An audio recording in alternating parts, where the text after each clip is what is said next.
പടം കുഴപ്പമില്ല, വലിയ സംഭവമായിട്ട് തോന്നിയില്ല.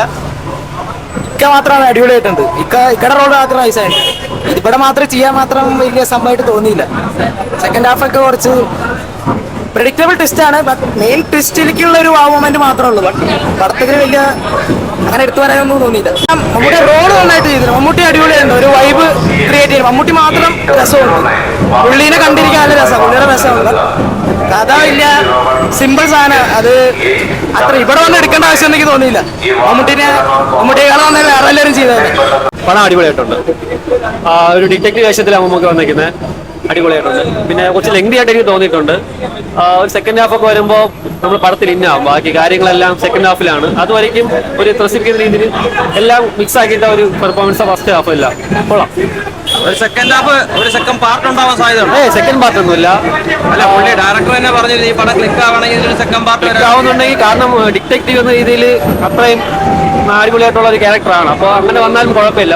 വേറൊരു കേസായിട്ട് വരെ വരുന്നെങ്കിൽ അതിഗംഭീരമായിരിക്കുന്നു. കാരണം മലയാള സിനിമയിൽ ഗൗതം മേനോൻ ചേട്ടൻ ഇങ്ങനെ എടുക്കുമെന്ന് ആരും പ്രതീക്ഷയില്ല. കാരണം എന്ന് വെച്ചാൽ പടം ഒരു ത്രില്ലിംഗ് മോഡലാണ്.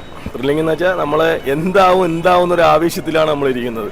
ഓരോ സീൻ കാണും തോറും വീണ്ടും നമ്മൾ വീണ്ടും പറഞ്ഞുകൊണ്ടിരിക്കും ഇപ്പം ഇതാവും ഇങ്ങനെ ആവുന്നു. പക്ഷേ ക്ലൈമാക്സ് കിഡിലായിട്ട് ചെയ്തിട്ടുണ്ട്. മമ്മൂക്കാരെ ക്യാരക്ടർ മമ്മൂട്ടി കമ്പനിയിൽ കിഡിലായിട്ട് സെറ്റപ്പായിട്ട് ചെയ്തിട്ടുണ്ട്. ഞാൻ അങ്ങനെ എക്സ്പെക്ട് ചെയ്യാറില്ല സിനിമയെ പറ്റി. കണ്ടു, അതേപോലെ പെർഫോമൻസ് ആസ്വദിച്ചില്ല. അതിനകത്ത് കുറ്റമൊന്നും പറയാനില്ല. ഗൗതം മേനോൻ സിനിമയിലേക്ക് മമ്മൂക്ക വന്നപ്പോഴത്തേക്ക് എങ്ങനെ ഉണ്ടായിരുന്നു? ഗൗതം മേനോൻ സിനിമ എന്ന് പറഞ്ഞ് നമുക്കിപ്പം കാറ്റഗറൈസ് ചെയ്ത് പറയാൻ പറ്റത്തില്ല. GBMന് ഒരു ടൈപ്പ് ഓഫ് മൂവീസ് ഉണ്ടായിരുന്നു. ഇപ്പൊ പുള്ളി വേറൊരു ജോണർ ട്രൈ ചെയ്തു. That is actually working. അത് കൊള്ളാം, രസമുണ്ട്. കോമഡീസും കാര്യങ്ങളും കോമഡി വർക്ക് ആവുന്നുണ്ട്. അവരുടെ കോംബോയും നല്ല രസമുണ്ട്. നല്ല ഒരു ക്വാളിറ്റി ഉള്ള ഒരു ഫിലിമാണ്. നമ്മള് മമ്മൂട്ടി പ്രൊഡക്ഷൻ കമ്പനിയുടെ ആ ഒരു ക്വാളിറ്റി ഈ പടത്തിൽ മെയിൻറ്റെയിൻ ചെയ്തിട്ടുണ്ട്. പിന്നെ ഞാനും എൻ്റെ ഫ്രണ്ടും അധികം ഹൈപ്പൊന്നും ഇല്ലാണ്ടാണ് വന്ന് കണ്ടത്. അപ്പോൾ നമുക്ക് എന്തായാലും ഒരുപാട് ഇഷ്ടപ്പെട്ടിട്ടുണ്ട്. നല്ല മൂവിയാണ്. എല്ലാവരും പോയി കാണുക, സപ്പോർട്ട് ചെയ്യുക. നല്ലൊരു മൂവിയാണ്. പിന്നെ വെറൈറ്റി ഒരു സബ്ജക്റ്റ് ആണ്. ലാസ്റ്റ് ആ ക്ലൈമാക്സിലൊക്കെ നമുക്ക് ഒരിക്കലും പ്രൊഡിക്ട് ചെയ്യാൻ പറ്റാത്തൊരു ട്വിസ്റ്റ് ആയിരുന്നു. ഇപ്പൊ ടോട്ടലി നോക്കുവാണെങ്കിൽ നല്ലപോലെ എൻജോയ് ചെയ്തു. നല്ല മൂവിയാണ്. ആ ഒരു മാജിക് ഒന്നും പറഞ്ഞില്ല. തമിഴിലായിരുന്നെങ്കിൽ അല്പം കൂടെ കൊടുക്കാൻ സാധ്യത ഉണ്ടായിരുന്നു. ആ തമിഴ് ലെവലിൽ പടം മലയാളത്തിൽ കൊണ്ടുവന്നതേ ഉള്ളൂ. മമ്മൂക്ക ഒരു രക്ഷയില്ല. കിടില സ്ക്രീൻ പ്രസൻസും ആക്ടിംഗ് ഒക്കെ നോക്കണം. മമ്മൂക്കയെ കാണാൻ വേണ്ടി മാത്രം പടത്തിന് കയറാം. പടം വൈസ് നോക്കുമ്പോഴത്തേക്ക് ഒരു ആവറേജ് ഭയങ്കരമായ എക്സ്പീരിയൻസ് വന്നാൽ നിരാശയെ കിട്ടുള്ളൂ. അല്ലാതെ നോക്കുമ്പോൾ ഓക്കെയാണ്. തമിഴ് പടങ്ങളെല്ലാം കൂടെ മിക്സ് ചെയ്ത് മലയാളത്തിൽ കൊണ്ടുവന്നേ ഉള്ളൂ. അല്ല പുതുമയോ കാര്യങ്ങളൊന്നും ഭയങ്കരമായിട്ടില്ല. എന്നിട്ട് ചിലപ്പോൾ കാണാൻ പറ്റിയ പടമാണ്. മമ്മൂക്കയെ കാണാൻ വേണ്ടി മാത്രം പടത്തിന് കയറാം. വേറെ ലെവലാണ്. നമ്മളിപ്പോൾ CB സീരീസിലൊക്കെ ഉള്ള ഇൻവെസ്റ്റിഗേഷനാണ് കണ്ടിട്ടുള്ളത്.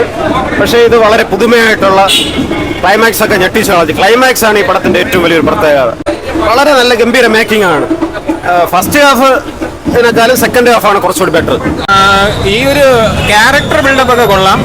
പിന്നെ ക്ലൈമാക്സ് കുറച്ചുകൂടെ ബെറ്റർ ആക്കാന്ന് തോന്നി. ബാക്കി അല്ലാതെ പണം ഓവറോൾ കൊള്ളാം. ആ ഒരു ക്യാരക്ടർ ഡെവലപ്മെന്റ്, ഇങ്ങനെ ഒരു ക്യാരക്ടർ നല്ലതാണ്. ഭാവിയിലാണെങ്കിൽ ഫ്രാഞ്ചൈസി ഒക്കെ ഇതുപോലെ ഒരു തുടക്കം കുറിക്കാൻ നല്ലതാണ്.